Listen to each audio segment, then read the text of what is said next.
I think so. All right. What is up, everyone? So I hope this is working. This is the first time we've tried like setting an event and trying this live. So this I hope it should be working right now. I actually just started doing the lesson when it wasn't streaming, and I was basically talking to myself. But welcome to today's lesson. I have a super fun lesson for you today. It is a vocabulary lesson. And this lesson, the reason I say it's special, it's fun, is because it's going to be completely interactive because I'm going to ask you questions. I want you guys to answer it.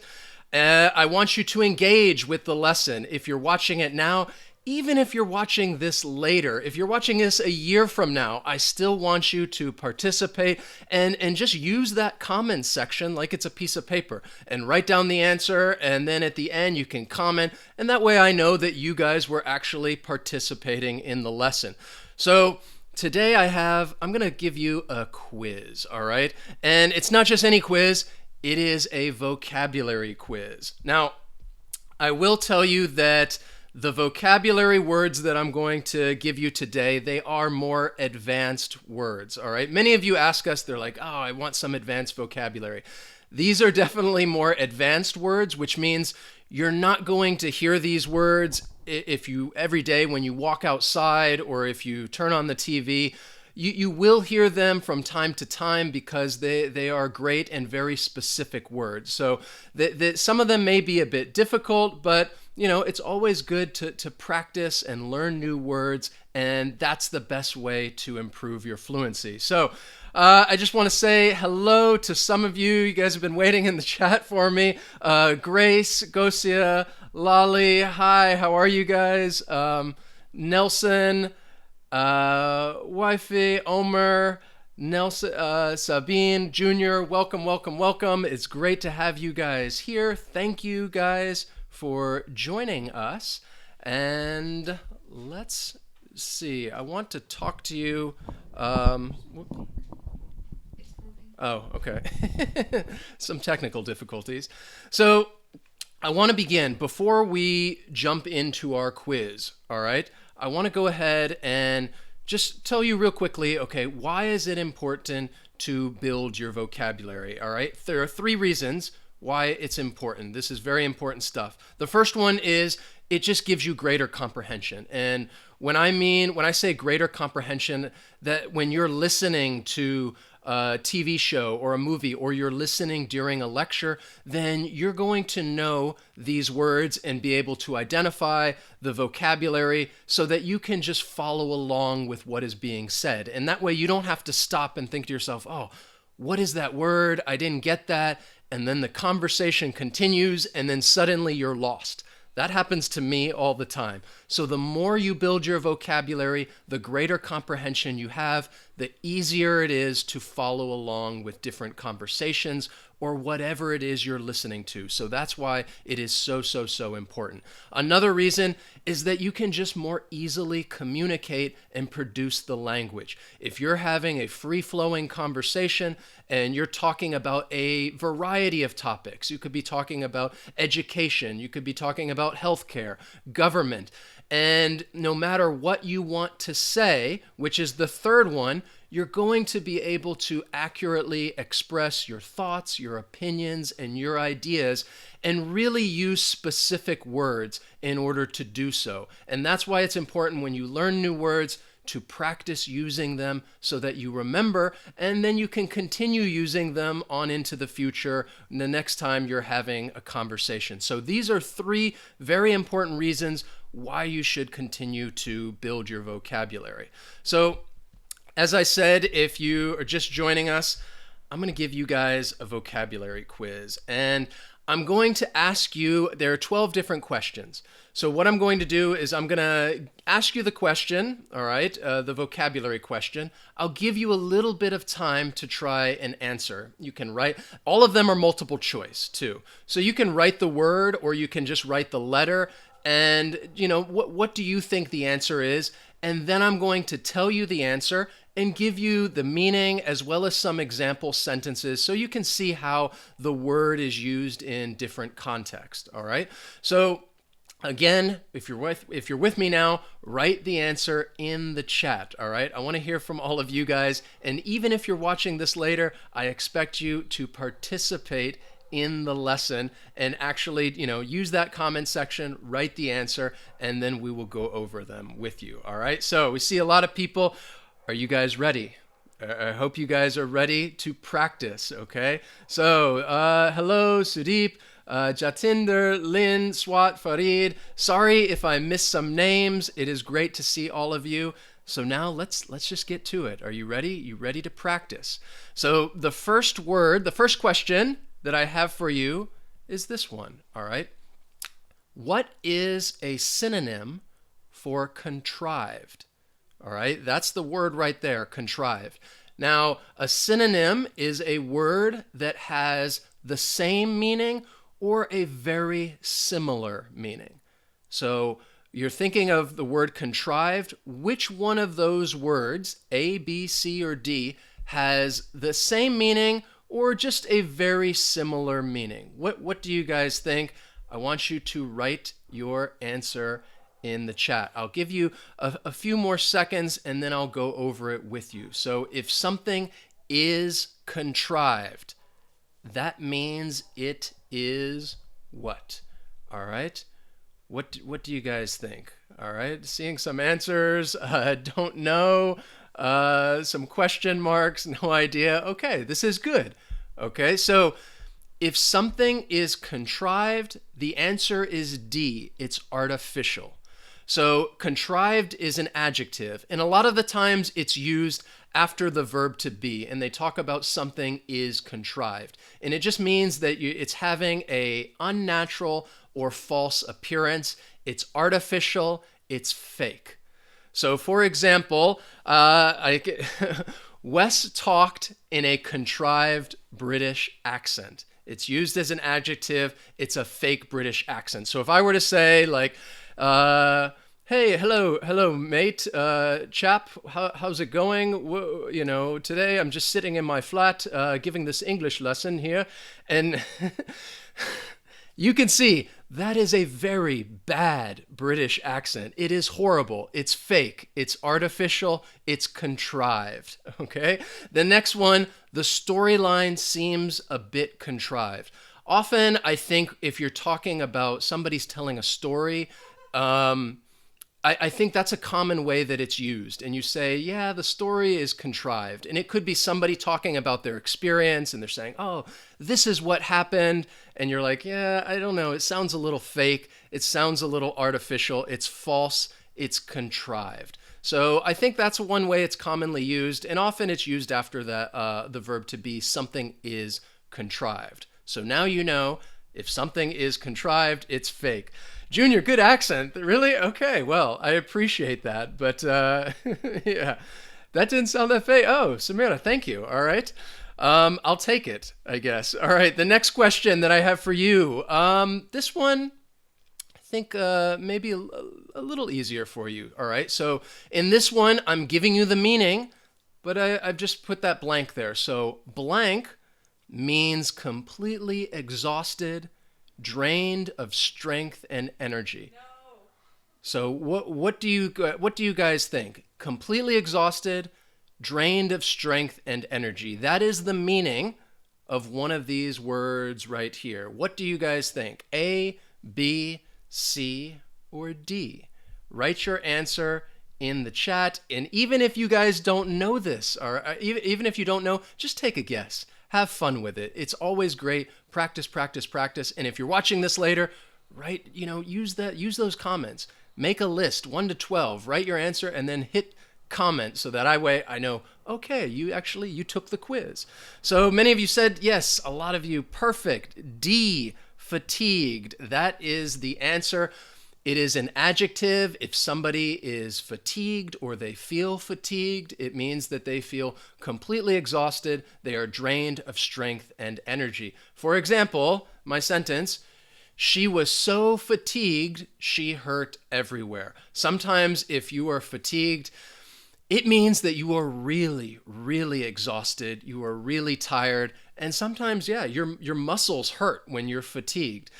This happened to me recently, all right? Many of you know, if you follow us on Instagram, Twitter, or Facebook, you should check that out.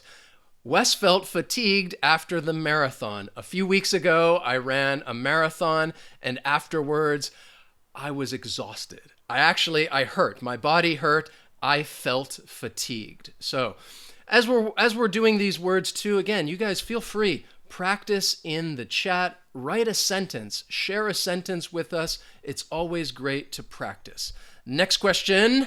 Ready? So this is another different type of question. This is just a gap fill where I give you the sentence and I want you to fill in which word appropriately completes the sentence. The family grew a amount of vegetables in their garden. The family grew a amount of vegetables in their garden. What do you guys think the answer is? As I'm looking through these, I don't think there is not more than one answer. I don't think there should be in any of these. So how would you guys complete this sentence? Which of these words would you use to complete the sentence?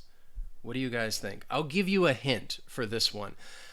The key word, to me, the key word is amount. All right? If we're talking about amount, what do you guys think? I see some good answers, all right? A lot of jump A, B, A, B. So again, you could say, if you're talking about a plethora, you're talking about, a variety, a difference. But I said the key word is amount. And if you're talking about amount, you're talking about a number specifically. So then in that case, the answer is copious, A. Copious is an adjective, and it means large in quantity or number, something that is abundant. So I was talking about, in that one, a copious amount of vegetables. I said amount, we're talking about a number, and if it's a copious amount, that just means it is a large amount. So for example, right here, she took copious notes during the class lecture. So if somebody was taking copious notes, that means they are taking notes again and again and again and again. They are taking many notes, a large amount. It is a copious. They are taking copious notes. This one down here, we just finished. We traveled to LA when we were back in the US. And yes, Los Angeles has a copious amount of vehicles on the road. There is a lot of traffic in Los Angeles, way too much traffic. And there are a copious amount of cars on the road. So again, if you're talking about a copious amount, you're talking about a large number. All right. So those are the first few for you. Let's do another one. Again, if you're just joining us, we're just taking a vocabulary quiz. I'm going to ask you the question, you give me the answer, and then I'll tell you the answer. So the next question, it's another synonym one. All right. What is a synonym for hypocrisy? This is a good word. I really enjoy this word. If something, it's a hypocrisy. What's a synonym for the word hypocrisy? Again, we're talking about a synonym, so it can be something that has the same meaning or just a very, very similar meaning. All right. What do you guys think the answer is? A hypocrisy. And again, don't worry. Take a guess if you don't know. Don't be shy. Don't worry about, I don't want to say anything. Everybody's just write down your answer. And if you don't know, just write a question mark. It's okay. It's okay if you don't know all of these answers. So if we're talking about a hypocrisy, I think many of you got this one, A, deceitfulness. All right. So hypocrisy is a noun. And it's talking about the false appearance of virtuous character or high standards. It's deceitfulness because it's like somebody who's saying one thing and then they do something else. For example, all right, I think this is true in many, many countries. You could say the hypocrisy of the government is stunning. So, for example, many governments out there would be like, oh, people should be good. We should do good things. We should not steal. We're government officials, and then many politicians, they do that. They steal. They lie. They cheat. And then you could say, well, that's a hypocrisy. You're saying one thing, and then you're saying one thing to be like, oh, we have good character, but then you do the exact opposite. It's a hypocrisy. Again, this is another great example. My boss is known for his hypocrisy. He tells us to arrive on time, but he's always late. So if the boss says, oh, you guys, you need to be at work on time, you should never be late, but then the boss arrives late, that's a hypocrisy. And if you want to use it as an adjective, you would say hypocritical. Somebody is hypocritical. All right? Excellent. So let's do another question. This one right here. What do you think? It's another, I give you the meaning. You just have to fill in the blank. Means something added to something else in order to enhance it. What do you think? Something added to something else in order to enhance it. You're trying to enhance something. You're trying to make it better. All right. So what would you say? Means something added to something else in order to enhance it. Okay. What do you guys think? Some of you, yes. Excellent. All right. We got some good answers in there. The answer is B, supplement. So supplement, that is a noun. And again, it means something added to something else in order to enhance it. For example, I could say, and I do this, well, not to increase my endurance, but he takes vitamin supplements to increase his endurance. You can take vitamin supplements to increase your endurance. You can take it to get more vitamins, get vitamin C. There are many different supplements that people can take to give them, more energy, more vitamins. So again, it's something added to something else. Or in this example right here, I could say the worksheet is a supplement to the course material. So if I'm teaching a class and I teach the class and I say, well, here, before you end, take this worksheet. It's going to help you out. It's a supplement. It's added to something else, which is the course, to make it better, to enhance it, is to supplement. The next one, ready? All right. Again, this is just a complete the sentence. Okay. Which word best completes this sentence? What do you guys think? People who seek peace, violence. All right. People who seek peace, violence. How would you complete that sentence? Which word makes sense when you want to complete that sentence? You're talking about two opposite things, peace and violence.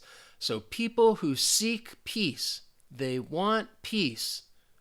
What do those people think about violence? What would you say? All right.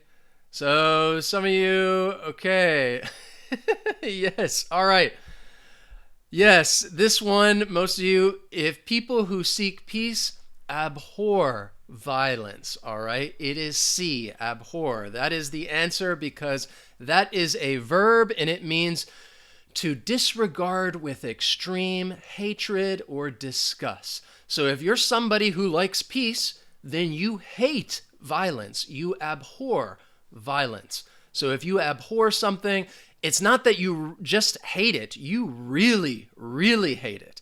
So, for example, you could say, I abhor this type of insulting behavior. If somebody's being rude or mean or insulting, you'd say, yes, I abhor their behavior. You could also say, for example, if you abhor racism, you don't like it, you can make a difference by fighting it, all right? You can fight against it, all right? So if you abhor something, then yes, you really, really, really dislike it. So let me know, how are you guys doing? How many? We just did 6 questions right then. How have you guys been doing? How many out of 6 did you get right? What do you guys think? All right. So while you're telling me how many out of 6 you got, again, I just want to give you a reminder, let you know, if you guys like what we do, then you can check us out on Patreon. If you want to help support free education, free English education, we have some very cool rewards. We will leave a link in the description.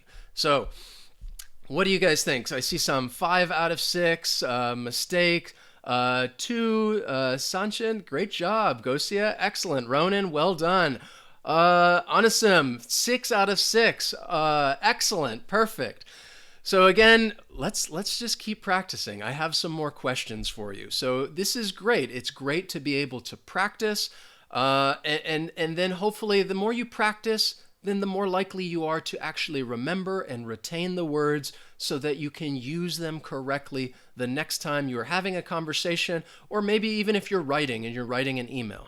So let's continue. The next question is this one: acquiesce.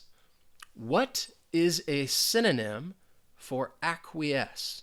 What do you guys think? All right, write your answer in the chat. And if you're watching this later, write the answer in the comments, because I want to know that you guys are participating in these lessons. This is interactive English. You're supposed to interact with us. All right, so what is a synonym for acquiesce? All right. Acquiesce. It makes me think of a movie, and that is actually one of my example sentences, which I will show you in a moment. So acquiesce, all right, we see some different answers in here. All right, so if to acquiesce, it is a synonym. It basically means to comply. To comply means, yes, to do what somebody is requesting. So acquiesce is a verb, and it means to accept something without protest, to comply, and just do as you're asked, do as you're told. So that first example sentence, bonus points to whoever can guess the movie. What movie is that from? I'm disinclined to acquiesce to your request. I told you that it made me think of a movie, and I actually had to look up the quote because I wanted to make sure I got it right. I'm disinclined to acquiesce to your request. Bonus points if you can tell me the name of that movie. The next one, the next example sentence, the board will acquiesce to any decision the CEO makes. So if the CEO makes a decision, the board will acquiesce. They will not challenge the CEO, and they'll say, oh, okay, whatever, do what you want. Another one, this is a good sentence to me. The students acquiesced to the teacher's demands. So when I'm in the classroom, I say, hey, this is what I want you guys to do, and the students acquiesce, they accept it, they don't protest, and they just do whatever homework I might give them. So the students acquiesce to the teacher's demands. So no guesses about what movie that's from. Star Wars? No, not really. No, the movie is Pirates of the Caribbean. Pirates of the Caribbean. They have like 6 of them now, but in the first one that came out, gosh, maybe like 10 years ago, Pirates of the Caribbean. This is something that they said, I think, a few times in the movie. I'm disinclined to acquiesce to your request. So again, you will find these words if you're listening to a lecture or watching TV or watching a movie. You will come across some of them. So it is good to know. This next word, I think, is a very common one nowadays. It's becoming more and more common. And that is, well, first I got to give you the question. I don't want to give you the answer, all right? Blank means to divide into 2 different opposing groups, okay? That's the meaning. I want you to tell me what word has this meaning. To divide into 2 different opposing groups. Okay? So when I say groups, okay, I want you to think I'm talking about mostly people. I guess you could talk about animals, but something living. It's mostly you're talking about people. So it's not like you're talking about groups of objects. You're talking about groups of people, and it means to divide into two different opposing groups. And I said it's so common nowadays because a lot of time it has to do with politics. Okay, we hear this word a lot when people are talking about politics. And many of you, yes, you got it right. Excellent. The answer is A, polarize. Polarize, it's a verb, and it means to divide into two different opposing groups. So, for example, I say that it's happening a lot in the United States when we're talking about our politics. I think in many other countries, I know that you guys are from all over the world, but I think it might be happening in some of your countries as well, in your politics, that people are polarized. They're either on this side or they're on this side. So, for example, Donald Trump has completely polarized the company. Not the company, the country. He has completely polarized the country where many people are very much anti-Trump or they're very much pro-Trump, and they are in two different opposing groups.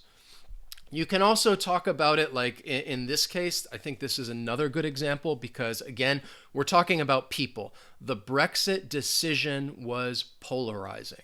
And if something is polarizing, again, it's dividing the people into two different categories. You are either for something or you are against it. So again, if we're talking about politics, this word it's being used more and more and more and more because people are, they're either on one side or they're on the other side, and you'd say they are polarized. All right, next question. Which word best completes the sentence? Okay, what do you guys think? What do you think? Which word best completes the sentence? Marco Polo was an explorer. All right? Marco Polo was an explorer. This one, there is a hint which you can automatically, process of elimination, you could get rid of one word altogether. The other ones, again, we're talking about an adjective.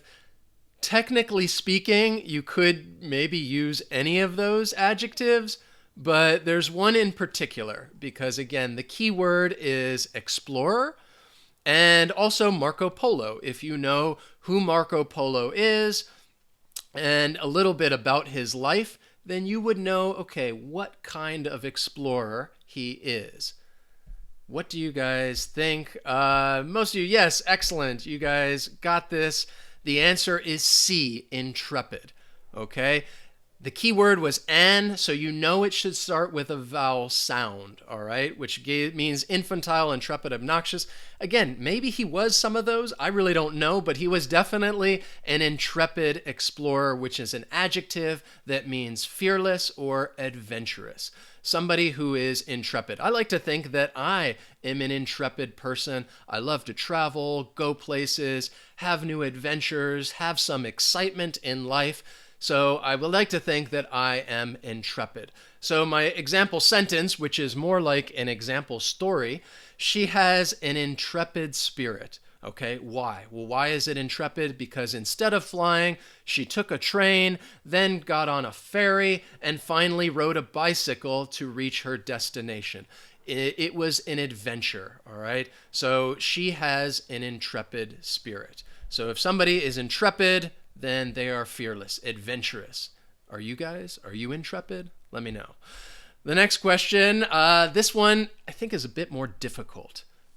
Demure. Now, read the question carefully. Read it carefully. What is an antonym for demure?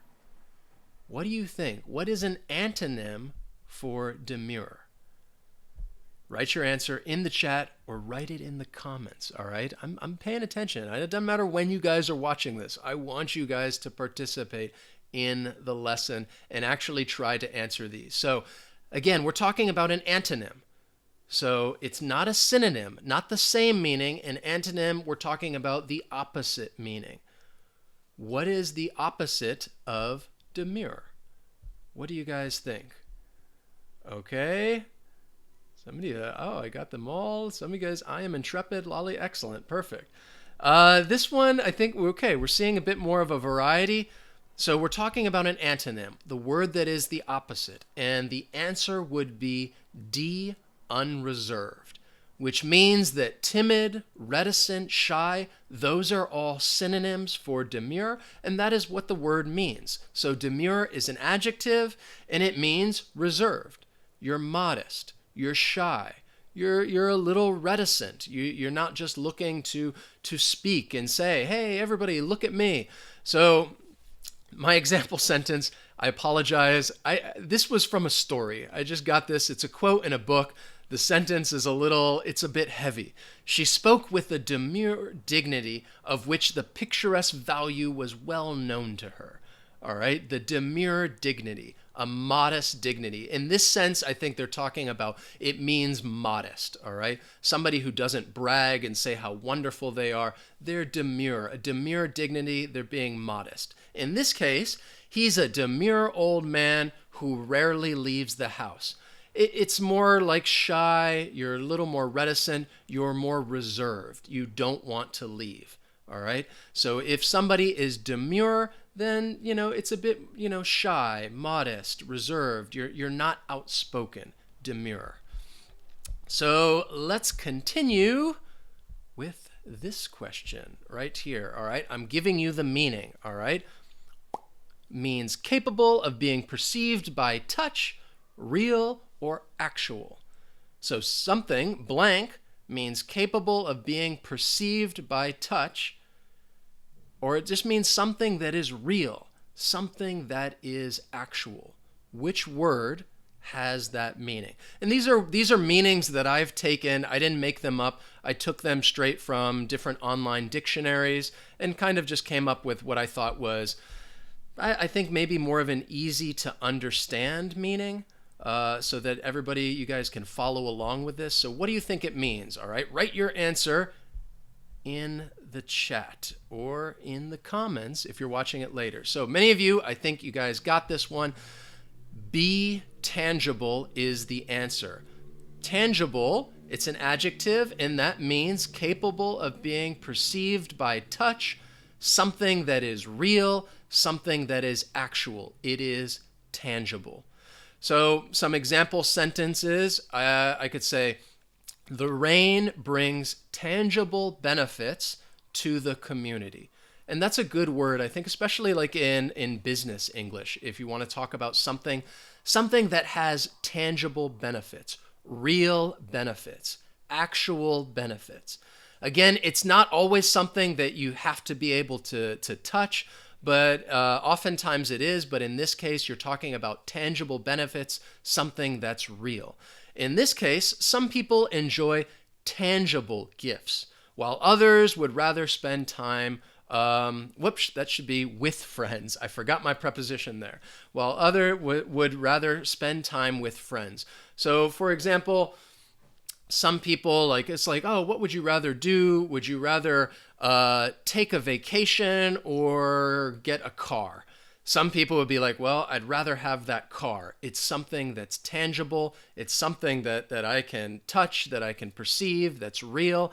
And I would rather have a tangible gift. So again, tangible, it's something that's real, all right? Next one, let's do this one, all right? How would you complete that sentence right there? I rejected the request, but they tried to me into signing the document, all right? What would you use to complete that sentence? I rejected the request, but they tried to me into signing the document. So, you just try to put it into context. If you're not sure which word or think about the context of the situation, all right? What's happening, and maybe that'll help you decide, which word it is, all right? What do you guys think, all right? Getting a lot of answers. Excellent. Keep answering. This is the best way to practice. So I think a lot of you, yes, the answer is A, coerce. I rejected the request. I said no, but they still tried to coerce me into signing the document. And that is a verb, and it means to persuade an unwilling person or individual to do something by using force or threats. You could also try to get them to do it by tricking somebody too. I think you could be coerced by trickery. But mostly it's you're persuading somebody to do something that doesn't want to do it, and you're persuading them by force or threat. That's the common way to coerce somebody. In this case, he even managed to coerce the children into doing the dishes. So in this case, the word doesn't have like a strong negative meaning. It's almost more trickery, more playful, like, oh, you coerce the children into doing the dishes. You trick them and you got them to do the dishes even though they didn't want to. In this case, it is a little more, strong with force or threat. It should be, another typo. The suspects were coerced into turning over the evidence. They were coerced. They were persuaded to do so by force or by threat. I hope it helps to see these words being used in these different sentences, to really put it in context, to understand the meaning and to see how they're used. I really hope that's helping you guys right there. So coerce is to persuade an unwilling participant. So these are today's 12 words. These are the words that we used in the quiz. I want you to think right now, how did you do? Let me know. Write it in the chat or write it in the comments if you're watching this later on. How many did you get correct? How well did you do? Did you get half of them correct, 6 out of 12? Did you do really well and get 10 out of 12? Or maybe you got all of them correct. Even if you didn't do well, it's okay, because you are still practicing your English, trying to build your vocabulary and learn new words, because that's really what's going to help you improve your English fluency. So again, in the chat, let me know, how did you guys do? I'd love to hear from you guys. So let's look at people. Oh, 10 out of 12. Excellent. 10 out of 12. Pedro. Great job, Pedro. Great job, Junior. Runak, you're welcome. Rose is 9. Wafi 7. Perfect. All right, guys, that's great. And hopefully, what I hope today is that even if you didn't get all of them correct, that maybe you've learned a new word. And even if you just learned one new word, that is one more word than you knew yesterday. And that is an improvement. So I hope you can remember that word, go practice using it. And again, that's the best way to improve your skills. And even if you want to, you can come back and watch this lesson later on to remind yourself how to use these vocabulary words and see those sentences so you can understand the context in which they are used. So thank you guys for joining me today. I hope you enjoyed this interactive vocabulary quiz. If you did, please like and share this with all your friends. Help us build, grow, and expand our classroom. If you have any questions, write those in the comments once the video gets posted. And remember, check us out on social media, Facebook, Instagram, Twitter. It's another great way to continue practicing and improving your English because we ask you a bunch of questions. Some of them are vocabulary questions like we did throughout today's lesson. So thank you guys, Ronan, Barbara, Runak, Pedro, Wodanos, Yasira, Luke. Thank you, Junior. I appreciate you guys being here. I appreciate you guys tuning in for these lessons. I hope you find them useful. And remember, if you want to check out some of those cool rewards I was talking to you about, check us out on Patreon. We'll leave a link in the description. So thank you. I hope you guys enjoy the rest of your weekend, and we will see you next time. So long.